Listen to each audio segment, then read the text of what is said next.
So I'm in here in one of our high tunnels. This is 30 by 96, and I'm been working on a project here for a couple of years, and today's video will be short, but I'll just introduce it and show the first steps and some of the thinking behind it, and I'll do updates as we go along. So this direction is roughly south, and this direction is roughly north, and the field was just laid out that way. I couldn't go east west, couldn't really do much. It sort of had to go this way. And basically we grow early greens and tomatoes in here for farmers markets. So on the north end, I put these two peach trees. These are Siberian C peach trees, so very cold hardy.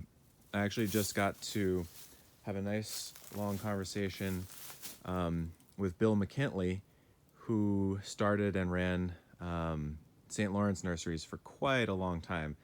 And in his estimation, this is the first or second most hardy, probably the second most hardy type of peach known anywhere in the world. So it's extremely hardy.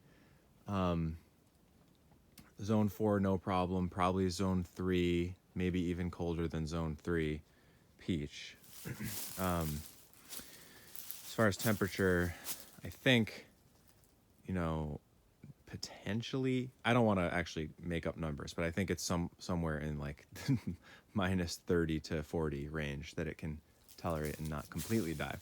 Anyway, I'm nowhere near that, but the main drawback of growing Siberian C peaches is that the fruit quality is not the absolute greatest. And so this is the beginning of a breeding project. So I put these here in the ground on the north side, thinking they wouldn't take up too much space, which was a little bit of a mistake, not a huge one. They're definitely starting to grow over into Tomato Town here, so I'm probably gonna have to trim this off right there or something and keep them back. No, I'm not gonna espalier and put a ton of time into it, but what they're doing here is they're not going to be pollinated by anything other than what I pollinate them with, just because they're going to wake up much earlier. You can already see the buds starting to swell, whereas the buds on the peaches outside are completely dormant, and these are going to flower weeks ahead of all the other peaches. That, combined with the fact that peaches don't really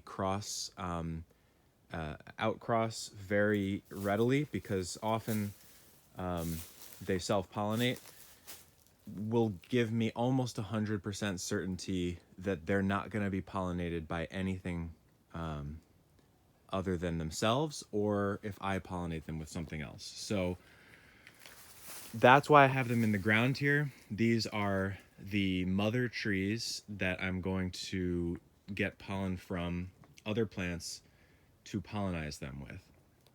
So I'm going to go through that process, but in theory, what you are going to do is, once these flowers open, we have to emasculate them, which means we have to take off the anthers and get the pollen producing parts off the flower as soon as possible, and leave the pistil, which in stone fruits will just be one because there's one seed. And so once they flower, I'll show you how to do that, and I'll show you what it all looks like. And so once we emasculate those flowers, we know that those individuals are not going to be pollinized by other pollen in the area. And we're going to take pollen from something else and touch the tip of that pistil and make the cross that we want to do. How am I going to get that pollen? If these are flowering early, I'm going to take cuttings of other varieties that I want, force them inside by putting them in a cup of water. I'm going to have to do it a few times over the course of a week or so that I make sure that I have fresh pollen when these flowers are receptive. And then I have to mark each one of those flowers. So breeding is very there's a lot of steps involved, and it's sort of time-consuming, well, very time-consuming relative to the output. After all this work, I may put in hours and hours and only get a few seeds, because not only does you have to have a successful pollination, it has to grow into a fruit, mature a seed. You have to harvest that seed on time, preserve it, have it not be eaten by rodents, and then grow that into a full tree, or you can grow it into a little whip and then bud that or use that as scion to graft onto a rootstock, which will then allow you to see what the fruit characteristics of that individual are much sooner than if it were to grow on its own roots. Anyway, the idea here is I'm going to take these Siberian C, and I'm probably going to mostly concentrate on crossing them with Reliance, which is an excellent eating quality, very northern cold hardy peach. So we'll have Reliance cross with Siberian C. I'll probably do a few others, but that's my main goal.